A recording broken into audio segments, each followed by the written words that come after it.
ബുദ്ധമതം പോലെയുള്ള ഒരു വലിയ മതം ഇന്ത്യയിൽ ഉണ്ടായിരുന്നു. ആ മതം യഥാർത്ഥത്തിൽ ഈ യാഥാസ്ഥിതിക ബ്രാഹ്മണിസത്തെ അങ്ങേയറ്റം കർക്കശതയോടെ നേരിട്ടതാണ്. താത്വികമായി നേരിട്ടു, പ്രായോഗികമായിട്ടും നേരിട്ടു. അഹിംസ പോലെയുള്ള വലിയൊരാശയത്തെ അത് ജനങ്ങളെ തമ്മിൽ ബന്ധിപ്പിക്കുന്ന ഒരു ഘടകമായി, ഒരു പ്രധാനപ്പെട്ട ഘടകമായിട്ട് അവതരിപ്പിച്ചു. അപ്പൊ ഈ ബുദ്ധിസത്തിനെ ഒക്കെ നേരിടുന്ന ഒരു ഹിന്ദുത്വയെ, അല്ലെങ്കിൽ ബുദ്ധിസത്തിന്റെ അഹിംസയെ നേരിടുന്ന ഒന്നായിട്ട് ഈ ഹിന്ദുത്വയെ വളർത്തുന്നുണ്ട്. അതും നമ്മൾ ഇതുണ്ടായ ചരിത്രസന്ധി വളരെ പ്രധാനപ്പെട്ടാണ്. ഗാന്ധി ഇന്ത്യൻ രാഷ്ട്രീയത്തിൽ വലിയ തരത്തിലുള്ള മാറ്റങ്ങൾ കൊണ്ടുവന്നിരിക്കുന്ന കാലത്തു കൂടിയാണ് ഈ പുസ്തകം ഇറക്കുന്നത്. അപ്പൊ ഗാന്ധിയെ പറ്റി സവർക്കർ ആദ്യമായിട്ട് കേൾക്കുന്ന, അല്ലെങ്കിൽ ഗാന്ധി ഉണ്ടാക്കിയ സ്വാധീനത്തെ പറ്റി സവർക്കർ ആദ്യമായി മനസ്സിലാക്കുന്നത് ഇന്ത്യൻ മെയിൻലാൻഡിൽ വരുമ്പോഴാണ്. അതുവരെ ആൻഡമാൻ്റെ ഉള്ളിൽ ജയിലിലാണ്. അപ്പൊ സവർക്കർക്ക് അന്നത്തെ വാർത്തകൾ, അന്നത്തെ രാഷ്ട്രീയ നീക്കങ്ങൾ ഒന്നും പിടികിട്ടിയിരുന്നില്ല യഥാർത്ഥത്തിൽ.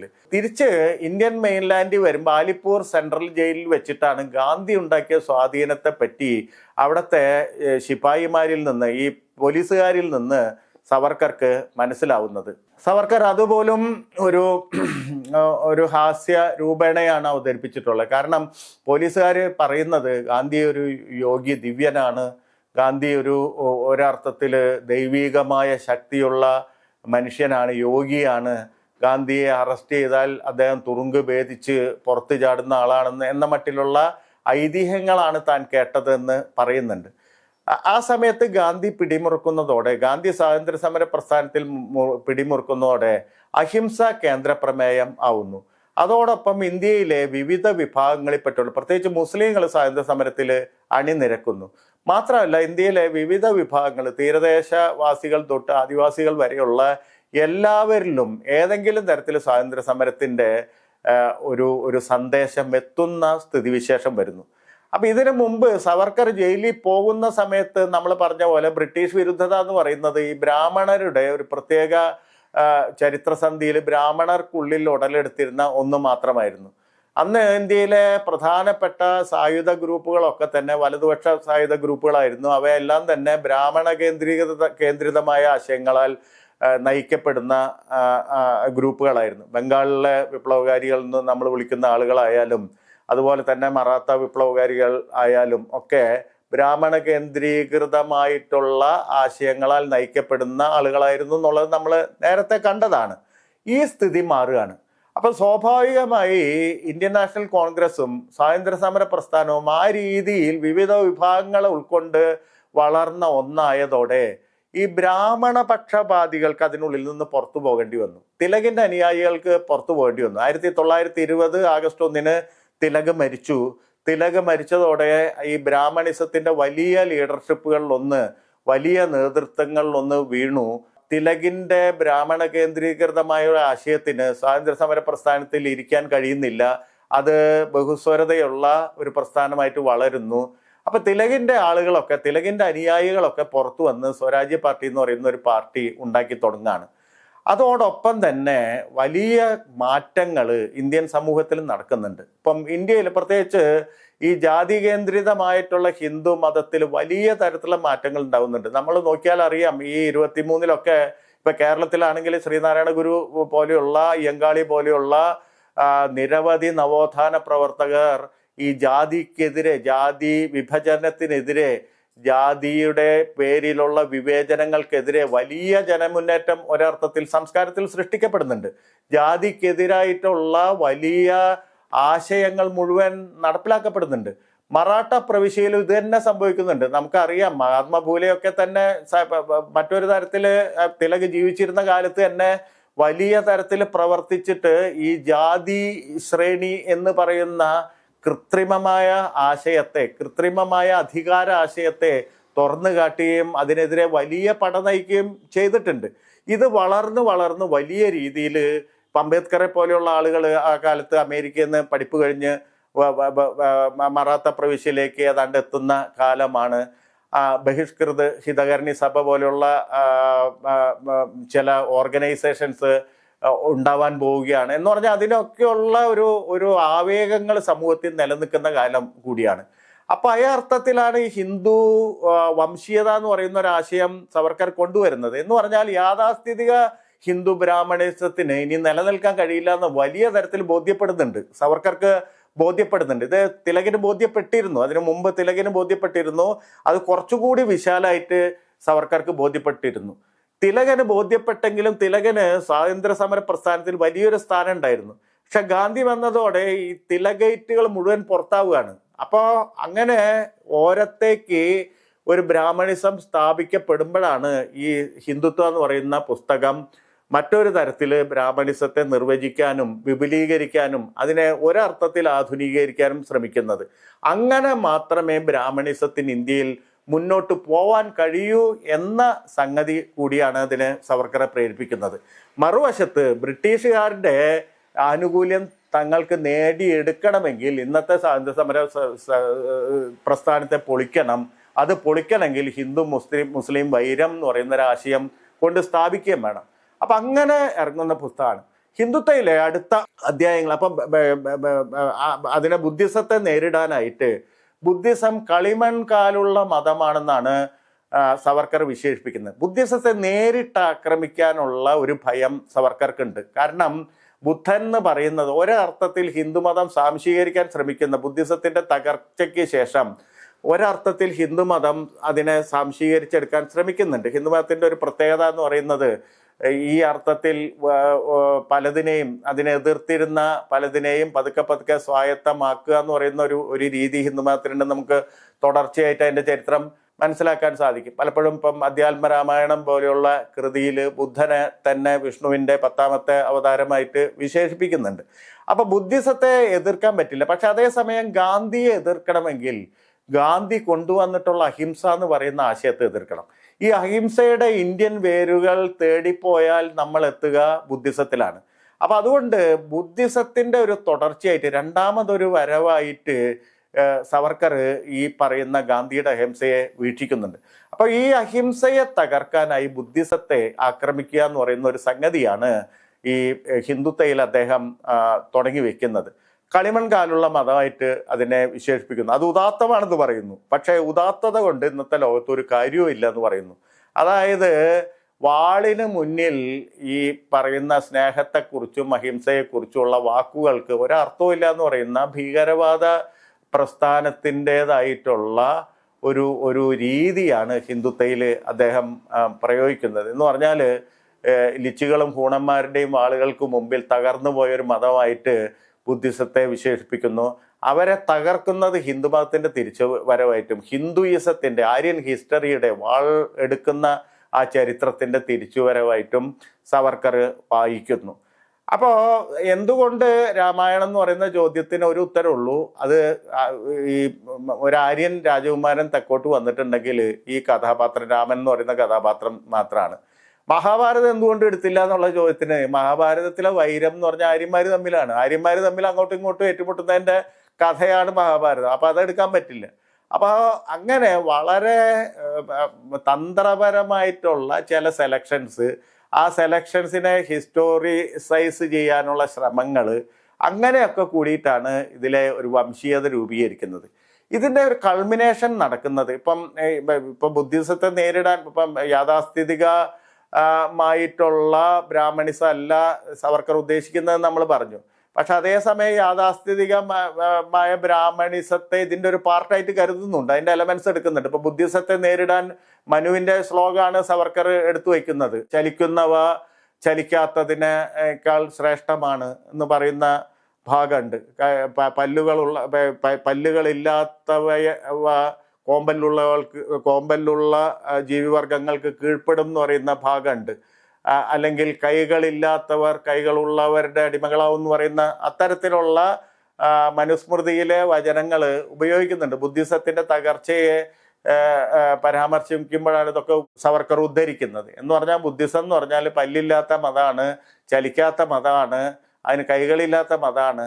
അവസാനം സവർക്കർ എന്നെ എഴുതി ചേർക്കുന്ന കളിമൺകാലുള്ള മതമാണെന്ന് എഴുതി ചേർക്കുന്നു. എന്നാലും അത് ഉദാത്തമാണെന്ന് മറ്റൊരിടത്ത് പറയാനും ശ്രമിക്കുന്നു. ആ അർത്ഥത്തിൽ അഹിംസ എന്ന് പറയുന്ന ഒരു ആശയത്തെ തകർക്കാനാണ് സവർക്കർ ഈ ഹിന്ദുത്വത്തിൻ്റെ ഒരു ഭാഗത്ത്, ഹിന്ദുത്വം എന്ന് പറയുന്ന ടെക്സ്റ്റിൻ്റെ ഒരു ഭാഗത്ത് സമർത്ഥിക്കുന്നത്. ഇതിൻ്റെ ഒരു കൾമിനേഷൻ, ഹിന്ദുത്വ ടെക്സ്റ്റിൻ്റെ കൾമിനേഷൻ കെടുക്കുന്ന ഹിന്ദു രാഷ്ട്രത്തിൻ്റെ നിർവചനത്തിലാണ്. ഈ ഹിന്ദു രാഷ്ട്രത്തിൻ്റെ നിർവചനം സവർക്കർ ചെയ്യുന്നത് ഒരു വ്യാജമായ ഹിസ്റ്ററി ഉപയോഗിച്ചിട്ടാണെന്ന് നമ്മൾ പറയുന്നു.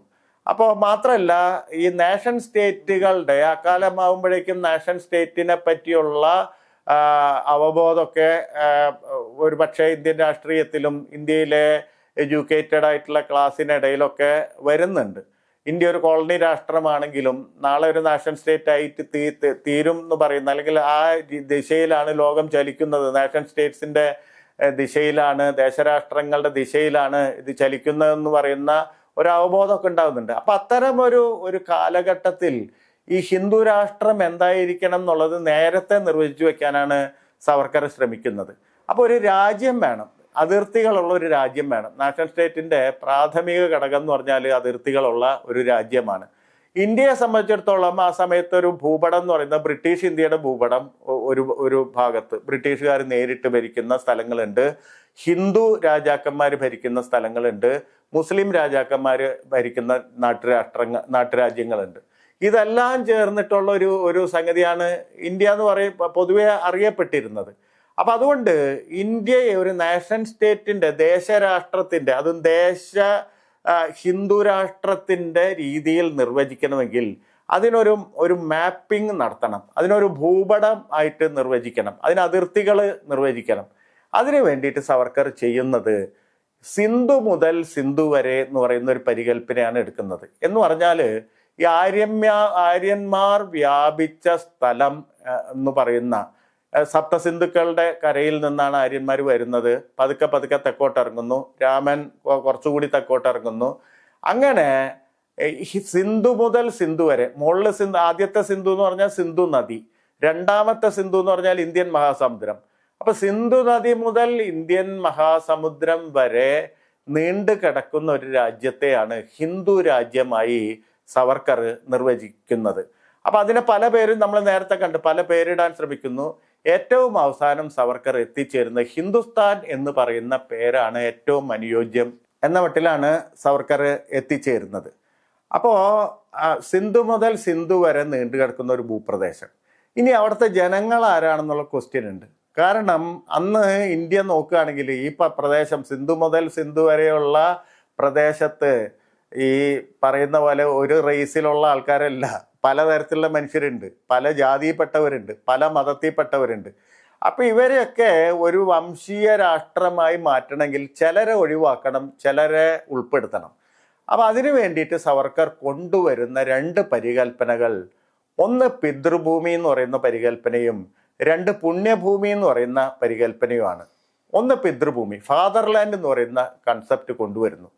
അപ്പോൾ പൗരത്വത്തിൻ്റെ അടിസ്ഥാന തത്വം അന്ന് ലോകത്തെല്ലായിടത്തും ഫാദർലാൻഡാണ്. അതുകൊണ്ട് ആ പരികൽപ്പനയ്ക്ക് പ്രശ്നങ്ങളുണ്ടെങ്കിലും അത് നമുക്ക് തള്ളിക്കളയാൻ പറ്റില്ല. കാരണം എല്ലാവരും ആ കാലത്തെ യൂറോപ്യൻ രാഷ്ട്രങ്ങളുടെ മുഴുവൻ പൗരത്വത്തെ സംബന്ധിച്ച നിർവചനങ്ങൾ നോക്കിയാൽ പ്രധാനപ്പെട്ട ഒരു പരികൽപ്പന ഫാദർലാൻഡ് ആണെന്ന് കാണാം. എന്ന് പറഞ്ഞാൽ തങ്ങളുടെ ഒരു പാട്രിയാർക്കൽ ഘടനയിൽ തങ്ങളുടെ അപ്പനപ്പൂപ്പന്മാർ ജനിച്ച മണ്ണ് എന്ന് പറയുന്ന അർത്ഥത്തിൽ, ആ അർത്ഥത്തിൽ ഫാദർലാൻഡ് എന്ന് പറയുന്ന പരികല്പന കൊണ്ടുവരുന്നു.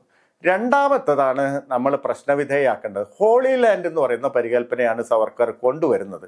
അതായത് പുണ്യഭൂമി എന്ന് പറയുന്ന ഒരു സങ്കല്പം സവർക്കർ കൊണ്ടുവരുന്നു. ഈ പുണ്യഭൂമി സങ്കല്പത്തിന്റെ പ്രശ്നം, അതായത് ഈ സിന്ധു മുതൽ സിന്ധു വരെയുള്ള പ്രദേശം, സിന്ധു നദി മുതൽ ഇന്ത്യൻ മഹാസമുദ്രം വരെയുള്ള പ്രദേശം, ആ പ്രദേശം ഒരേ സമയം പിതൃഭൂമിയും പുണ്യഭൂമിയുമായി തീർന്ന ആൾക്കാരാണ് അവിടുത്തെ പൗരത്വത്തിന് അവകാശമുള്ളൂ എന്ന മട്ടിലാണ് സവർക്കർ നിർമ്മിക്കുന്നത്. സവർക്കറിന്റെ പുതിയ നിർമ്മിതി, പൗരത്വ നിർമ്മിതി അങ്ങനെയാണ് പ്രവർത്തിക്കുന്നത്. എന്ന് പറഞ്ഞാൽ ഈ പ്രദേശമായിരിക്കണം ഫാദർലാൻഡ്, തങ്ങളുടെ അപ്പനപ്പൂപ്പന്മാർ ജനിച്ച സ്ഥലം അതായിരിക്കണം, തങ്ങളുടെ പുണ്യഭൂമി അതായിരിക്കണം. അങ്ങനെ നോക്കുമ്പോൾ ഈ മുസ്ലിങ്ങൾ ഈ പൗരത്വത്തിൽ നിന്ന് പുറത്താവും. കാരണം എന്താ? മുസ്ലിങ്ങളുടെ പുണ്യഭൂമി ഈ പ്രദേശത്തല്ല, അത് മക്ക ആവാം, മദീന ആവാം, അതൊക്കെ ഇതിന് പുറത്താണ്. അപ്പോൾ സ്വാഭാവികമായി അവരൊക്കെ ഈ പൗരത്വത്തിൽ നിന്ന് പുറത്താവും. അല്ലെങ്കിൽ മറ്റൊരു ന്യൂനപക്ഷമായ ക്രിസ്ത്യാനികൾക്കും ഈ പറയുന്ന പുണ്യഭൂമി അവകാശപ്പെടാൻ പറ്റില്ല. അവരുടെ പുണ്യഭൂമി ജെറുസലേമോ ബത്ലഹേമോ അതും അല്ലെങ്കിൽ വത്തിക്കാനോ പോപ്പ് വസിക്കുന്നിടോ ഒക്കെ ആണെങ്കിൽ അവർക്കും ഇതിനുള്ളിൽ നിൽക്കാൻ പറ്റില്ല. അപ്പൊ അങ്ങനെ വരുമ്പോൾ ഈ പ്രദേശത്തിനെ താൻ തന്നെ നിർവചിച്ച ഒരു പ്രദേശത്തെ താൻ തന്നെ ഉണ്ടാക്കിയ ഒരു ചരിത്രം കൊണ്ട് താൻ തന്നെ നിർവചിച്ച ഒരു പ്രദേശത്തെ പൗരന്മാരായി താൻ തന്നെ പുതിയൊരു നിർവചനം കൊണ്ടുവരികയാണ്. പിതൃഭൂ പുണ്യഭൂശ്ചൈവ എന്നൊക്കെ പറഞ്ഞിട്ടാണ്. എന്ന് പറഞ്ഞാൽ അതുവരെ ഇംഗ്ലീഷ്, ഞാൻ പറഞ്ഞില്ലേ, ഹിന്ദുത്വം എന്ന് പറയുന്ന ടെക്സ്റ്റ് എഴുതിയിട്ടുള്ളത് ഇംഗ്ലീഷിലാണ്. പക്ഷെ ഈ നിർവചനം നടത്തുന്ന സംസ്കൃതത്തിലാണ്. അതും വളരെ പ്രധാനപ്പെട്ടതാണ്. ആ സിന്ധു പര്യന്ത യസ്യ ഭാരത ഭൂമിക പിതൃഭൂ പുണ്യഭൂശ്ചൈവ യാവൈ ഹിന്ദു ഹൃദി സ്മൃത എന്നാണ് ഈ നിർവചനം സവർക്കർ നടത്തുന്നത്. ഇതിൻ്റെ ഒരു പ്രധാനപ്പെട്ട കാര്യം എന്ന് പറഞ്ഞാൽ സംസ്കൃതത്തിൻ്റെ ആധികാരികത, ആ ലാംഗ്വേജിൻ്റെ ഒരു ആധികാരികത ഉപയോഗിക്കുകയാണ്. എന്ന് പറഞ്ഞാൽ ഈ സംസ്കൃതത്തിൽ ഇത് ചൊല്ലിക്കഴിഞ്ഞാൽ സ്വാഭാവികമായിട്ട് ഇത് ഏതെങ്കിലും വേദത്തിലോ ഉപനിഷത്തിലോ ഒക്കെയുള്ള അല്ലെങ്കിൽ അങ്ങനെ പറഞ്ഞിട്ടുള്ളൊരു സംഭവമായി ജനങ്ങൾക്കുള്ളിൽ അങ്ങനെ ഒരു അവബോധം സൃഷ്ടിക്കപ്പെടുന്നുള്ള അർത്ഥത്തിലാണ് ഈ ഭാഗം മാത്രം സംസ്കൃതത്തിൽ സവർക്കർ പറയുന്നത്.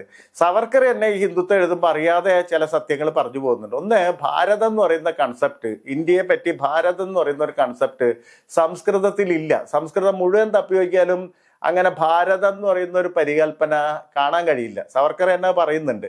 അവിടെ ഭാരതം എന്ന് പലപ്പോഴും പറയുന്നത് മഹാഭാരതം എന്ന് പറയുന്ന ടെക്സ്റ്റിനെ സൂചിപ്പിക്കാനാണ് ഭാരതം എന്ന് പറയുന്ന ആ പരികല്പന ഉപയോഗിക്കുന്നത്.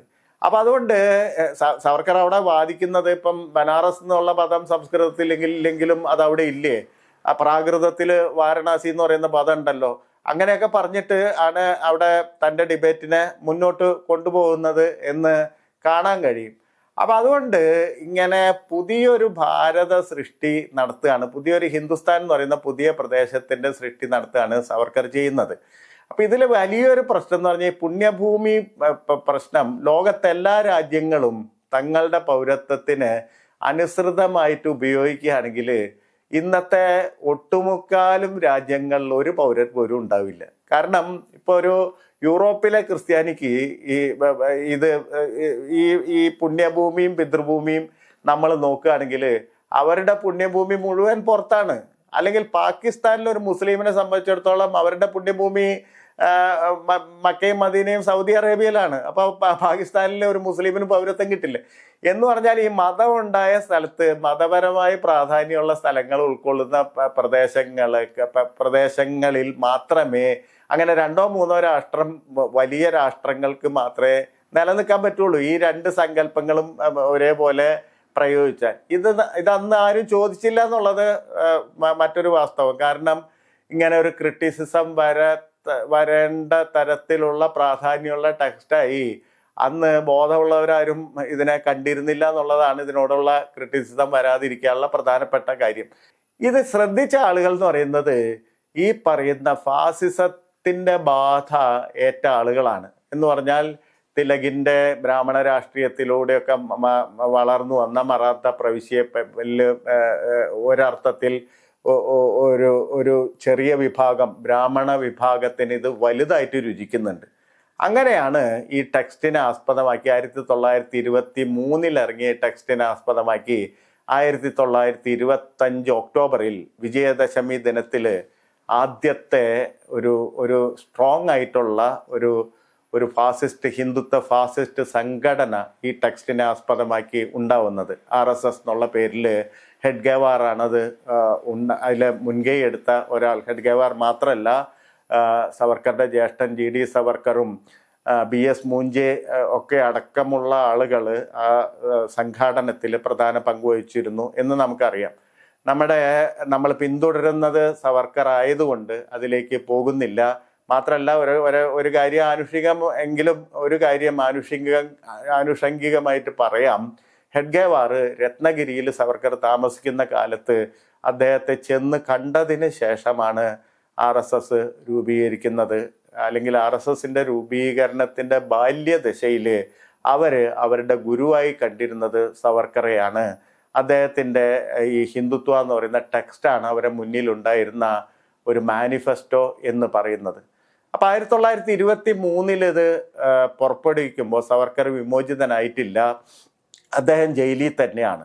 ഈ ടെക്സ്റ്റ് പുറത്തു വന്നതിന് ശേഷം ബ്രിട്ടീഷുകാർക്ക് സവർക്കറുടെ തങ്ങളോടുള്ള കൂറ് ബോധ്യപ്പെടുകയും 1924 സവർക്കർ വിമോചിക്കപ്പെടുകയും ചെയ്യുന്നു. അപ്പോൾ സവർക്കർ ജയിലിൽ കിടന്ന കാലം എന്ന് പറയുന്നത് 1911 മുതൽ 21 വരെ അൻഡമാനിൽ കഴിഞ്ഞു. 21 തൊട്ട് 24 വരെ ഇന്ത്യൻ മെയിൻലാൻഡിലും കഴിയുന്നു. എന്ന് പറഞ്ഞാൽ ഏതാണ്ട് 14 വർഷമാണ് സവർക്കർ ജയിലിൽ കഴിയുന്നത്. സവർക്കർ ജയിലിൽ പോകുന്നത് 50 വർഷത്തെ തടവ് ശിക്ഷ വിധിക്കപ്പെട്ടിട്ടാണ്. അപ്പം അതുകൊണ്ട് ഈ ജയിലിൽ നിന്ന് 50 വർഷത്തെ തടവ് ശിക്ഷ വിധിക്കപ്പെട്ട ആൾ 14 വർഷം കൊണ്ട് വിമോചിതനായതിൻ്റെ ചരിത്രം നോക്കിക്കഴിഞ്ഞാൽ അതിലെ പ്രധാനപ്പെട്ട ഒരു കൂറുമാറ്റം എന്ന് പറയുന്നത് ബ്രിട്ടീഷ് വിരുദ്ധതയിൽ നിന്ന് ബ്രിട്ടീഷ് അനുകൂലതയിലേക്കുള്ള സവർക്കറുടെ മാറ്റമാണ്. ഈ ബ്രിട്ടീഷ് വിരുദ്ധത നമുക്കറിയാം. ഏതാണ്ട് 1899 1900 ആയിട്ട് മിത്രമേള നിർമ്മിക്കപ്പെടുന്നത് കൊണ്ട് അന്ന് മുതലാണ് ബ്രിട്ടീഷ് വിരുദ്ധനായിട്ട് സവർക്കർ സ്വയം പ്രഖ്യാപിക്കുന്നത്. എന്ന് പറഞ്ഞാൽ അത് ഏതാണ്ട് 1910 ജയിലിലേക്ക് അയക്കപ്പെട്ടതോടെ ആ ബ്രിട്ടീഷ് വിരുദ്ധത അവസാനിക്കുന്നുണ്ട്. അപ്പം 10 വർഷമാണ് സവർക്കറുടെ നീണ്ട ചരിത്രത്തിൽ. 1964 വരെ ജീവിച്ചിരുന്ന ആളാണ് സവർക്കർ. അതിലാകെ 10 വർഷമാണ് ഈ ബ്രിട്ടീഷ് വിരുദ്ധനായിട്ട് ഇന്ന് വലിയ തരത്തിലുള്ള വർണ്ണം പൂശിയ ഒരു കഥാപാത്രം, ബ്രിട്ടീഷ് വിരുദ്ധ കഥാപാത്രമായിട്ട് അവതരിപ്പിക്കുമ്പോൾ നമ്മൾ മനസ്സിലാക്കേണ്ടത് 1900 മുതൽ 1911 വരെയാണ് ഈ ബ്രിട്ടീഷ് വിരുദ്ധത. അത്രയില്ല, 1910 വരെ ഉള്ളൂ. ബാക്കി വിചാരണയുടെ ഘട്ടമാണ് 10 മുതൽ 11 വരെയുള്ള ആ കാലം എന്ന് പറയുന്നത്. നമുക്കറിയാവുന്ന സവർക്കർ എന്ന് പറയുന്നത് അതിനുശേഷം ബ്രിട്ടീഷ് അനുകൂലിയായ സ്വാതന്ത്ര്യ സമരത്തെ തകർക്കാനായി നിയോഗിക്കപ്പെട്ട ഒരു ആഭ്യന്തര കഥാപാത്രമായിട്ട് സവർക്കർ മാറുന്നത് തൊട്ടാണ് യഥാർത്ഥത്തിൽ സവർക്കറുടെ ഒരു ഇന്ത്യയെ അസ്വസ്ഥപ്പെടുത്തുന്ന, ഇന്ന് നമ്മുടെയൊക്കെ ജീവിതത്തെ അസ്വസ്ഥപ്പെടുത്തുന്ന ഒരു ഹിന്ദുത്വ ഫാസിസത്തിൻ്റെ ഉപജ്ഞാതാവായിട്ട് സവർക്കർ മാറുന്നത്. അപ്പോൾ ഈ പുസ്തകം പുറത്തിറങ്ങിയതോടുകൂടി സവർക്കറുടെ കൂറ് ബോധ്യപ്പെട്ടു. 1924 സവർക്കറെ പുറത്തു വിടുന്നു. സവർക്കറെ പുറത്തു വിടുമ്പോൾ 2 കണ്ടീഷനുകൾ, 2 നിബന്ധനകളുടെ അടിസ്ഥാനത്തിലാണ് ജയിലിൽ നിന്ന് സവർക്കർ പുറത്തു വരുന്നത്. അത് എഴുതി കൊടുത്ത് ഒപ്പിട്ടിട്ടാണ് വരുന്നത്. അല്ലാതെ ഏതെങ്കിലും തരത്തിൽ പ്രഖ്യാപിക്കുക മാത്രമല്ല ചെയ്യുന്നത്, അത് റിട്ടേൺ ആയിട്ട് എഴുതി ഒപ്പിട്ട് കൊടുത്തിട്ടാണ് സവർക്കർ പുറത്തു വരുന്നത്. ആദ്യത്തെ കണ്ടീഷൻ എന്ന് പറയുന്നത്, പുറത്ത് വന്നെങ്കിലും ഒരു ഇന്ത്യൻ ഭൂവിഭാഗങ്ങളിൽ സ്വതന്ത്രമായി സഞ്ചരിക്കാനുള്ള അങ്ങനെ ഒരു പൂർണ്ണ വിമോചനമല്ല സവർക്കർക്ക് കൊടുക്കുന്നത്. സവർക്കറെ പ്രവൃത്തി കൊണ്ടും അപേക്ഷകൾ കൊണ്ടും ഒക്കെ ചെറിയ വിശ്വാസം ബ്രിട്ടീഷുകാർക്ക് വന്നെങ്കിലും മുഴുവനായിട്ട് വിശ്വസിക്കാൻ അപ്പോഴും ബ്രിട്ടീഷുകാർ തയ്യാറാവുന്നില്ല എന്ന് വേണം വിചാരിക്കാൻ. അതുകൊണ്ട് രത്നഗിരി ജില്ലയിൽ ഒരു ജില്ലാ തടവ് സവർക്കർക്ക് അവർ വിധിക്കുന്നുണ്ട്. ഈ രത്നഗിരി ജില്ല വിട്ട് പുറത്തു പോകാൻ പറ്റില്ല. പുറത്തു പോകണമെങ്കിൽ അനുവാദം വാങ്ങണം, ബ്രിട്ടീഷ് അധികൃതരുടെ അനുവാദം വാങ്ങണം. രണ്ടാമത്തെ കാര്യം, സവർക്കർ തന്നെ മാപ്പപേക്ഷകളിൽ പറഞ്ഞ പോലെ രാഷ്ട്രീയ പ്രവർത്തനം എന്നുള്ളതിൽ നിന്ന് വിട്ടു നിൽക്കണം, രാഷ്ട്രീയ പ്രവർത്തനത്തിൽ നിന്ന് മാറി നിൽക്കണം. എന്ന് പറഞ്ഞാൽ ബ്രിട്ടീഷുകാർ ഉദ്ദേശിക്കുന്ന ബ്രിട്ടീഷ് വിരുദ്ധ പ്രവർത്തനം ഇനി നടത്താൻ പാടില്ല എന്നുള്ളതാണ്. ഇത് രണ്ടും എഴുതി ഒപ്പിട്ട് കൊടുത്തിട്ടാണ് സവർക്കർ രത്നഗിരി ജില്ലയിൽ തൻ്റെ പുതിയ ജീവിതം തുടങ്ങുന്നത്. തൻ്റെ ഇതുവരെ ഉണ്ടായിരുന്ന ജീവിതത്തിൽ നിന്ന് വ്യത്യസ്തമായ ഒരു ജീവിതത്തിലേക്ക് സവർക്കർ കടക്കുന്നത് ഈ പറയുന്ന 1924 ജയിൽ വിമോചിതൻ ആയ ശേഷമാണ്. അപ്പം രത്നഗിരി ജില്ലയിൽ ചെല്ലുന്നു. ഈ രത്നഗിരി ജില്ലയിൽ ആ സമയത്ത് പ്ലേഗ് ബാധ, നമ്മൾ നേരത്തെ കണ്ട പ്ലേഗ് ബാധ നമ്മൾ ആ സമയത്ത് അത് ചർച്ച ചെയ്തപ്പോൾ പറയുകയുണ്ടായി. പ്ലേഗ് ഏതാണ്ട് 1960 വരെ ഇന്ത്യയിൽ നീണ്ടു നിന്നിട്ടുണ്ട് പ്ലേഗ് ബാധ. ഇടയ്ക്ക് വരും, ഇടയ്ക്ക് ഒരു തരംഗമായി വരും, ഇടയ്ക്ക് പിൻവാങ്ങും, വീണ്ടും തരംഗമായിട്ട് വരും. അങ്ങനെ പ്ലേഗിൻ്റെ ഒരു തരംഗം 1924 രത്നഗിരി ജില്ലയിൽ ആഞ്ഞടിക്കുന്നുണ്ട്. അപ്പോൾ സവർക്കർ അപേക്ഷ കൊടുത്തിട്ട് സവർക്കർ നാസിക്കിൽ 2-3 മാസം താമസിക്കുന്നുണ്ട്. ഈ 2-3 മാസം ഒഴിച്ചു കഴിഞ്ഞാൽ സവർക്കറുടെ ഏതാണ്ട് 1937 വരെയുള്ള ജീവിതം രത്നഗിരിയിലാണ് സവർക്കർ നടത്തുന്നതെന്ന് അറിയാം. രത്നഗിരിയിലാണ് ജീവിക്കുന്നതെന്ന് നമുക്ക് കാണാൻ കഴിയും. അവിടെയാണ് സവർക്കർ ഹിന്ദുത്വ വംശീയതയുടെ പുതിയ പരീക്ഷണങ്ങൾ തുടങ്ങി വെക്കുന്നത്. എന്ന് പറഞ്ഞാൽ ഇന്നത്തെ ഹിന്ദുത്വ ഫാസിസം അവലംബിക്കുന്ന പല കാര്യങ്ങളും, അതിൻ്റെ പ്രായോഗികമായിട്ടുള്ള രീതികൾ, അതിൻ്റെ താത്വികമായിട്ടുള്ള ചിലതരം കണ്ടെത്തലുകൾ, ഇതൊക്കെ ഈ കാലത്താണ് 1924 മുതൽ 37 വരെ സവർക്കർ നടത്തിയ വംശീയ പരീക്ഷണങ്ങളിൽ നിന്നാണ് ഉടലെടുക്കുന്നതെന്ന് നമുക്ക് കാണാൻ കഴിയും.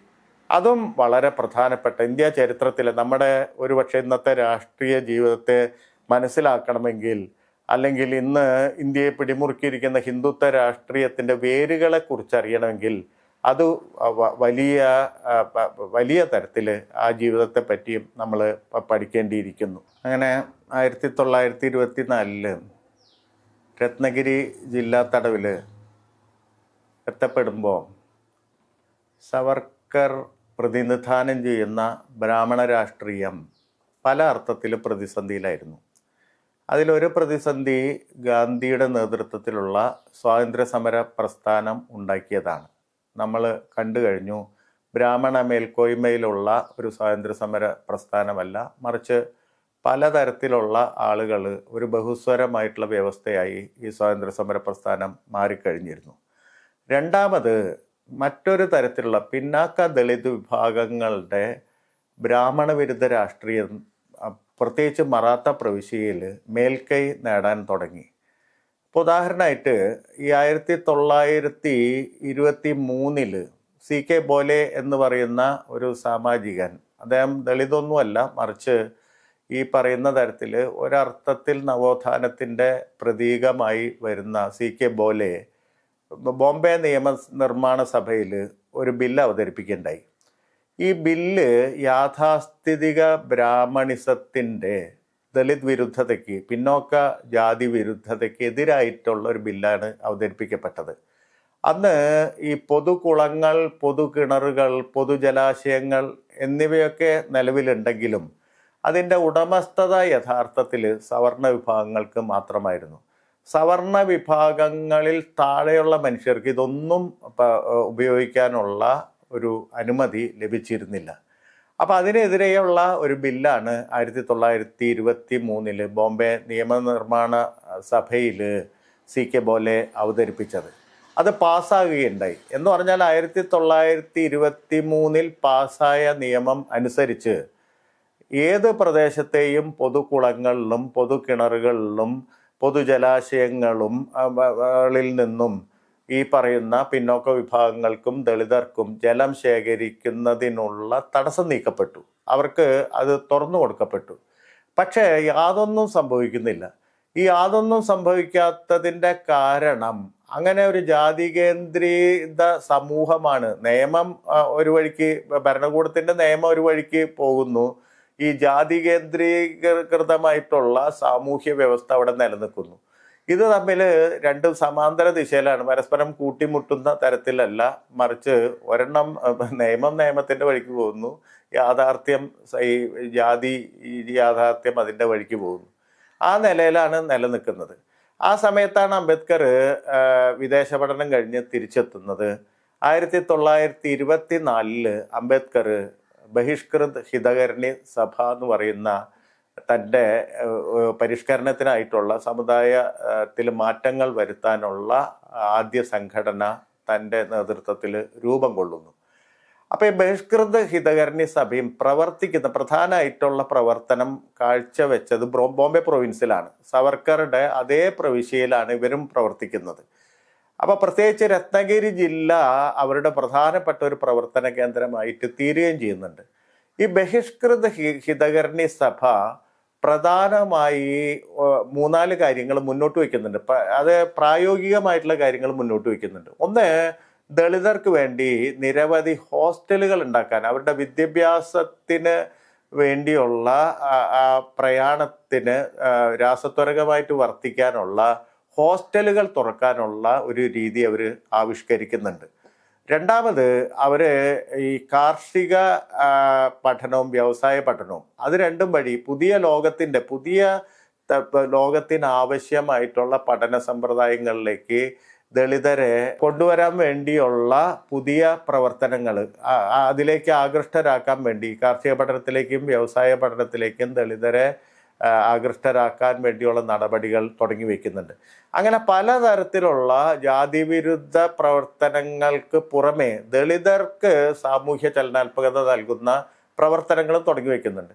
അപ്പോൾ ആ രീതിയിൽ വലിയൊരു മൂവ്മെന്റ് അവിടെ വരുന്നുണ്ട്. അപ്പോൾ ഒരു ഭാഗത്ത് ബ്രിട്ടീഷുകാർ എല്ലാവർക്കുമായിട്ട് പാഠശാലകൾ തുറക്കുന്നു, ഒരു വശത്ത് ഇങ്ങനെ പിന്നോക്ക സമുദായങ്ങളും ദളിതരും അവരുടേതായിട്ടുള്ള സാമൂഹ്യ ചലനാത്മകതയ്ക്ക് വേണ്ടിയുള്ള കാര്യങ്ങൾ ആവിഷ്കരിക്കുന്നു. ഇങ്ങനെയൊക്കെ വരുമ്പോൾ ഈ യാഥാസ്ഥിതിക ബ്രാഹ്മണ്യം വലിയ വെല്ലുവിളികളാണ് നേരിടുന്നത്. അപ്പം അതുകൊണ്ട് കൂടിയിട്ടാണ് സവർക്കർക്ക് മുമ്പേ തിലക് തന്നെ ഇത് മുൻകൂട്ടി കണ്ടിരുന്നു. അതുകൊണ്ട് ബ്രാഹ്മണ രാഷ്ട്രീയത്തെ പുതിയ സ്ഥലത്തേക്ക് വ്യാപിപ്പിക്കാൻ തിലക് ശ്രമിക്കുന്നുണ്ട്. അതിന് തുടർച്ചയായിട്ട് ഹിന്ദുത്വ എന്ന് പറയുന്ന ടെക്സ്റ്റ് വരുമ്പോൾ അതിനൊരു വംശീയത എന്ന് പറയുന്ന ഒരാശയമായിട്ട് വികസിച്ചെടുത്താൽ ബ്രാഹ്മണിസത്തെ അവസാനത്തെ ഹിന്ദു മതത്തിൻ്റെ ഉള്ളിൽ ഏതെങ്കിലും തരത്തിൽ ഉൾച്ചേർക്കാവുന്ന അവസാനത്തെ മനുഷ്യൻ അല്ലെങ്കിൽ അവസാനത്തെ മാനുഷി വരെ ആ ഗണത്തിൽ ഉൾപ്പെടുത്താൻ, ബ്രാഹ്മണിസത്തിൻ്റെ ഉള്ളിൽ ഉൾപ്പെടുത്താനുള്ള ഒരു പ്രായോഗിക പദ്ധതിയാണ് സവർക്കർ രൂപം കൊടുക്കുന്നത്. ഇപ്പം ഉദാഹരണമായിട്ട് നമ്മൾ നേരത്തെ പറഞ്ഞ പോലെ ഈ പൊതുക്കുളങ്ങളൊക്കെ തുറന്നു കൊടുക്കുന്ന ഒരു സംഗതി വന്നപ്പോൾ രത്നഗിരി ജില്ലയിൽ തന്നെ അതിൻ്റെ വലിയൊരു ഉദാഹരണമുണ്ട്. മഹാഡിലെ പൊതുക്കുളം, മഹാഡിലെ ചൗദാർ തടാകം എന്ന് പറയുന്ന ചൗദാർ ജലസംഭരണി എന്ന് പറയുന്ന ആ ജലസംഭരണിയെ ചുറ്റിപ്പറ്റിയിട്ട് ഉണ്ടായ രാഷ്ട്രീയ പ്രക്രിയകൾ അംബേദ്കറുടെ ജീവചരിത്രത്തിൽ തന്നെ അല്ലെങ്കിൽ ദളിത് രാഷ്ട്രീയത്തിൻ്റെ ചരിത്രത്തിൽ തന്നെ വളരെ പ്രാധാന്യം അർഹിക്കുന്ന ഒരു സംഗതിയാണ്. ഇത് നടക്കുമ്പോൾ ഇത് 1924 മുതൽ 27 വരെയുള്ള ഒരു ഘട്ടത്തിലാണ്. അതിൻ്റെ ഏറ്റവും അന്തിമമായിട്ടുള്ള അതിനൊരു തീരുമാനം ഉണ്ടാക്കുന്നത് 37 ഏതാണ്ട് 1924 മുതൽ 27 വരെയുള്ള ഒരു സന്ദർഭത്തിലാണ് ഇത് നടക്കുന്നത്. ആ സമയത്ത് സവർക്കർ രത്നഗിരിയിലുണ്ട്.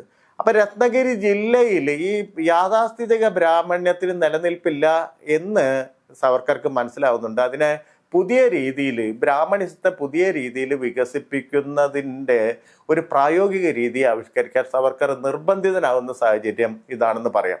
1923 തന്നെ നിയമം വന്നു എന്ന് നമ്മൾ പറയുന്നുണ്ട്. 24 മഹാഡ് മുനിസിപ്പാലിറ്റി, രത്നഗിരി ജില്ലയിലെ മഹാഡ് എന്ന് പറയുന്ന സ്ഥലത്തെ നഗരസഭ അവിടുത്തെ ചൗദാർ തടാകത്തിൽ നിന്ന് അതുവരെ സവർണർക്ക് മാത്രം പ്രാപ്യമായിരുന്ന പൊതു ജലസംഭരണിയിൽ നിന്ന് ജലമെടുക്കാൻ സവർണർക്കും അധികാരം നൽകി. പക്ഷെ അതേസമയം ഒരു ദളിതന് പോലും ആ പറയുന്ന ജലസംഭരണിയെ സമീപിക്കാൻ കഴിയുന്നില്ല.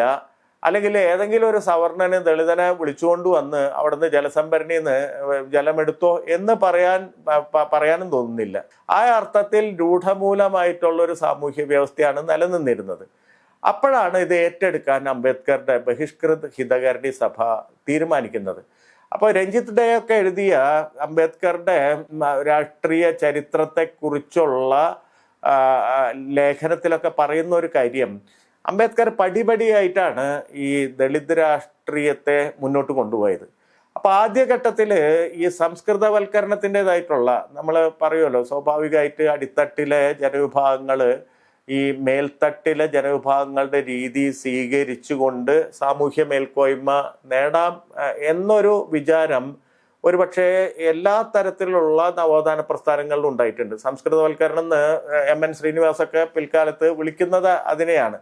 അത് അബോധപൂർവമായിട്ടുള്ള ഒരു പ്രവൃത്തി ആയിട്ടാണ് MN ശ്രീനിവാസൊക്കെ കാണുന്നെങ്കിലും അങ്ങനെ ഒരു ബോധപൂർവമായ പ്രവൃത്തിയും ഈ പറയുന്ന പിന്നോക്ക ദളിത് രാഷ്ട്രീയത്തിന്റെ ഭാഗത്ത് നിന്നുണ്ടായിട്ടുണ്ട്. അംബേദ്കർ തന്നെ ആദ്യകാലത്ത് ഒരു സമയത്ത് വേദിക് രീതിയിലുള്ള വിവാഹങ്ങളെ പ്രോത്സാഹിപ്പിക്കുകയും പൂണൂൽ ധരിക്കുന്ന തരത്തിലുള്ള ചിലതരം പ്രക്രിയയിലേക്ക് നീങ്ങുകയും ചെയ്യുന്നുണ്ട്. അപ്പൊ ആ വഴി സാമൂഹ്യ മേൽക്കോയ്മ നേടാം എന്നുള്ള ആശ വളരെ പെട്ടെന്ന് അസ്തമിക്കുന്നുണ്ട്. അത് ആ വഴിയല്ല തങ്ങളുടെ വഴി എന്ന് തിരിച്ചറിയുന്നുണ്ട്. എന്ന് പറഞ്ഞാൽ ഘട്ടം ഘട്ടമായിട്ടാണ് ഓരോ രാഷ്ട്രീയ രീതികൾ പരീക്ഷിക്കുന്നു, ഓരോന്നും അങ്ങനെയാണത് ഒരു റിഫൈൻമെന്റ് ഈ തരത്തിലുള്ള ദളിത് പിന്നോക്ക രാഷ്ട്രീയം എല്ലായിടത്തും നേടുന്നതെന്ന് നമുക്ക് കാണാൻ കഴിയും. അപ്പൊ അതുകൊണ്ട് ഇതിൽ രണ്ടാമത്തെ ഒരു സ്റ്റെപ്പ് നടക്കുന്നത് മഹാഡിലാണ്. മഹാഡില് ഇങ്ങനെ ഈ ജലമെടുക്കാൻ അനുവാദമുണ്ടായിട്ടും ജലമെടുക്കാൻ പറ്റാത്ത അവസ്ഥ നിലവിലുണ്ടെന്നുള്ള ധാരണ തിരിച്ചറിഞ്ഞ് ബഹിഷ്കൃത ഹിതകർണി സഭ അതിനെതിരെയുള്ള സമര നടപടി പ്രഖ്യാപിക്കുകയാണ്. അപ്പൊ അന്ന് ഈ ബഹിഷ്കൃത ഹിതകർണി സഭ എന്ന് പറയുന്നത് അത് പൂർണ്ണമായും ഒരു ദളിതർ മാത്രമുള്ള സംഘടനയല്ല, മറിച്ച് ദളിത് കോസിനോട് അല്ലെങ്കിൽ ജാതി വ്യവസ്ഥയോട് എതിർപ്പുള്ള എല്ലാ ജാതിയിലും പെട്ടിട്ടുള്ള ആളുകൾ അതിൻ്റെ ഉള്ളിലുണ്ട്. ഇപ്പൊ എ വി ചിത്രേ അതിലുണ്ടായിരുന്നു, സുരേന്ദ്രനാഥ ടിപ്നിസ് അതിലുണ്ടായിരുന്നു, ജി എൻ സഹസ്രബുദ്ധെ അതിലുണ്ടായിരുന്നു. മാത്രമല്ല പിൽക്കാലത്ത് അംബേദ്കർ സ്ഥാപിച്ച ഇന്ത്യൻ ലേബർ പാർട്ടിയുടെ MLA-മാരായി തീർന്ന രണ്ടുപേരാണ് ഈ സുരേന്ദ്രനാഥ ടിപ്നിസും എ വി ചിത്രയെയും. അതുപോലെ തന്നെ അംബേദ്കർ തന്നെ സ്ഥാപിച്ച ജനത എന്ന് പറയുന്ന പത്രികയുടെ പത്രാധിപരായിട്ട് പിൽക്കാലത്ത് പ്രവർത്തിച്ച ആളാണ് ജി എൻ സഹസ്രബുദ്ധെ. അപ്പൊ ദളിത് കോസിനോട് വളരെ കാര്യമായ സമ്പർക്കം പുലർത്തുന്ന മറ്റ് ജാതികളിൽ പെട്ടിരുന്ന, പ്രത്യേകിച്ച് കായസ്ഥ ജാതിയിലൊക്കെ പെട്ടിരുന്ന, ഒരുപക്ഷെ ബ്രാഹ്മണ ജാതിയിൽ പെട്ടിട്ടുള്ള ആളുകൾ കൂടി ഇതിനുള്ളിൽ പ്രവർത്തിച്ചിരുന്നു, ഈ ബഹിഷ്കൃത ഹിതകർണി സഭയിൽ പ്രവർത്തിച്ചിരുന്നു. അതിൽ കായസ്ഥനായ എ വി ചിത്രയാണ് ഈ മഹാഡിന്റെ കാര്യം ആ സമ്മേളനത്തിൽ എടുത്തെടുത്തത്. ബഹിഷ്കൃത ഹിതകർണി സഭയുടെ സമ്മേളനത്തിൽ ഇതൊരു സമരം ആക്കണം എന്ന് നിർദ്ദേശിക്കുന്നത് യഥാർത്ഥത്തിൽ എ വി ചിത്രയാണ്. ചിത്ര തന്നെ പറയുന്നുണ്ട്, ഞാനന്ന് ഒരു ബോംബ് പൊട്ടിക്കാൻ തീരുമാനിച്ചിട്ടാണ് അവിടേക്ക് പോയതെന്നൊക്കെ പിൽക്കാലത്ത് തൻ്റെ സ്മരണകളിൽ എഴുതുന്നുണ്ട്. അപ്പൊ അങ്ങനെ ബഹിഷ്കൃത ഹിതകർണി സഭ ഈ സമരം ഏറ്റെടുക്കുകയാണ്. മഹാഡിലെ ചൗദാർ തടാകത്തിൽ നിന്ന് ജലമെടുക്കുക എന്ന് പറയുന്നത് ഒരു വലിയ സമരമായിട്ട് തീരുമാനിക്കുകയാണ്. അംബേദ്കറുടെ നേതൃത്വത്തിൽ ആയിരക്കണക്കിന് വരുന്ന ദളിതര് മഹാഡിലെ ഈ ചൗദാർ തടാകത്തിലേക്ക് ഒരു വലിയ മാർച്ച് 1927 മാർച്ചിൽ നടത്തുകയാണ്. അങ്ങനെ അവിടെ നിന്ന് അംബേദ്കർ കൈക്കൊമ്പിളിൽ ജലമെടുത്ത് കുടിക്കുന്ന ഇതിലാണത് പരിസമാപ്തി, അതിൻ്റെ ആ സമരത്തിന്റെ പരിസമാപ്തി ഉണ്ടാവുന്നത്. അപ്പൊ അത് വലിയ വിജയമായി. അവിടെ വെച്ച് നടന്ന യോഗത്തിലാണ് ദളിതരോട് ഈ പ്രാകൃതമായ തരത്തിലുള്ള മുണ്ട് മാറ്റി സാരി ഉടുക്കാൻ ദളിത് സ്ത്രീകളോട് അംബേദ്കർ ആവശ്യപ്പെടുന്നത്. അപ്പൊ ഇത് വലിയ വിജയമായതോടുകൂടി യാഥാസ്ഥിതിക ബ്രാഹ്മണ്യത്തിന് അടിതെറ്റി, വലിയ തരത്തിൽ അവർ പേടിക്കാൻ തുടങ്ങി. പക്ഷെ അവരുടെ കയ്യിൽ ഈ പ്രിവിലേജ് ഇപ്പോഴും അവർക്ക് വലിയ മുൻഗണനയും മേൽക്കോയ്മയും ഉള്ളതുകൊണ്ട് അവർ തിരിച്ചടിക്കാനാണ് ആ സമയത്ത് തീരുമാനിക്കുന്നത്. 1000 കുടങ്ങളുമായി വന്ന് പിറ്റേ ദിവസം ഈ ചൗദാർ തടാകത്തിലെ ചൗദാർ ജലസംഭരണിയിലെ ജലം വറ്റിച്ചു കളയുകയാണ്. ഈ കുടങ്ങൾ ഉപയോഗിച്ച് വറ്റിച്ചു കളയാണ്. ശുദ്ധീകരണ പ്രക്രിയ, ദളിതർ തൊട്ട് മ്ലേച്ഛമാക്കിയ അശുദ്ധമാക്കിയ ജലാശയത്തെ അതിൻ്റെ പരിശുദ്ധി വീണ്ടെടുക്കുന്ന പ്രവർത്തനം എന്നുള്ള തരത്തിൽ ഇങ്ങനെ ഒരു പ്രവൃത്തിയിലേക്ക് പോകുന്നു.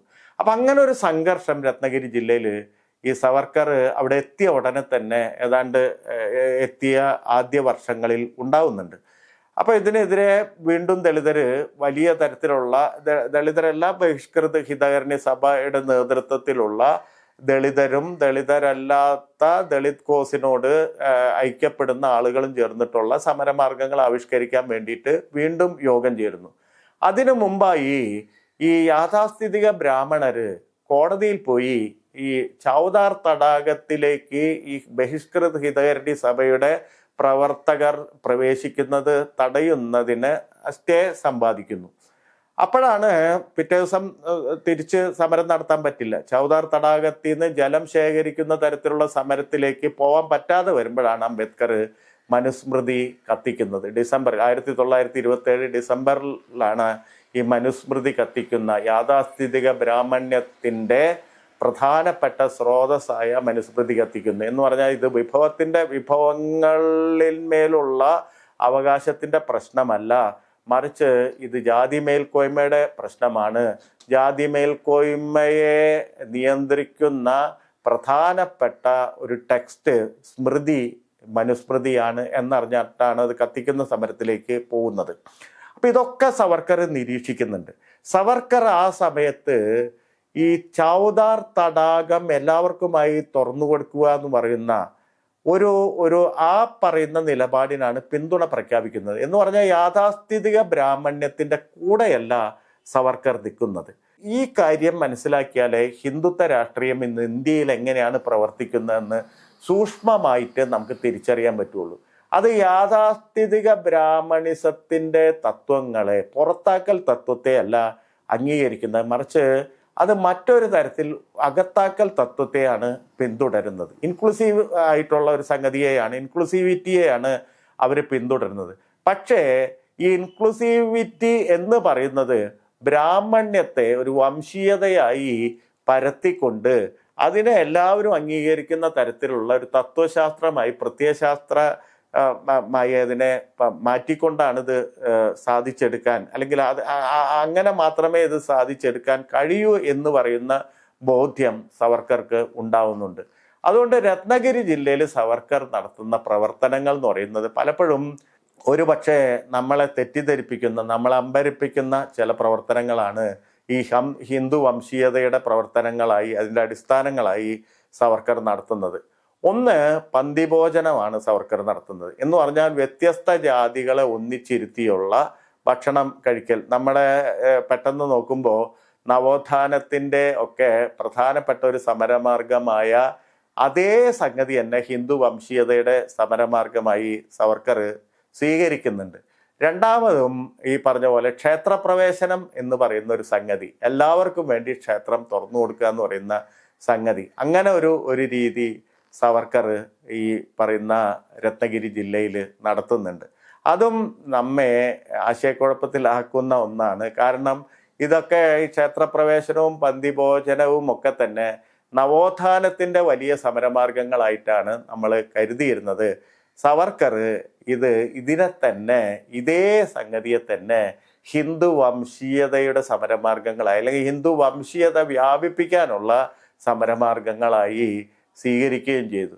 എന്ന് പറഞ്ഞാൽ ഹിന്ദുത്വത്തെ ഒരു സങ്കീർണമായ ഒരു സംഗതിയാക്കി, യാഥാസ്ഥിതിക ബ്രാഹ്മണ്യത്തെ പോലെ പെട്ടെന്ന് എതിർക്കാൻ പറ്റാത്ത ഒന്നായി, മറിച്ച് ബ്രാഹ്മണിസത്തെ പേറുന്ന ചാവേറുകളായി പിന്നോക്ക വിഭാഗത്തെയും ദളിതരെയും ഒക്കെ മാറ്റുന്ന തരത്തിലുള്ള ഒരു പ്രക്രിയയ്ക്ക്, വലിയ പ്രക്രിയയ്ക്ക്, ഹിന്ദുത്വ രാഷ്ട്രീയ പ്രക്രിയയ്ക്ക് രത്നഗിരിയിൽ ഈ 24 മുതൽ 37 വരെയുള്ള താമസിക്കുന്ന കാലത്ത് സവർക്കർ അടിസ്ഥാനമിടുകയുണ്ടായി.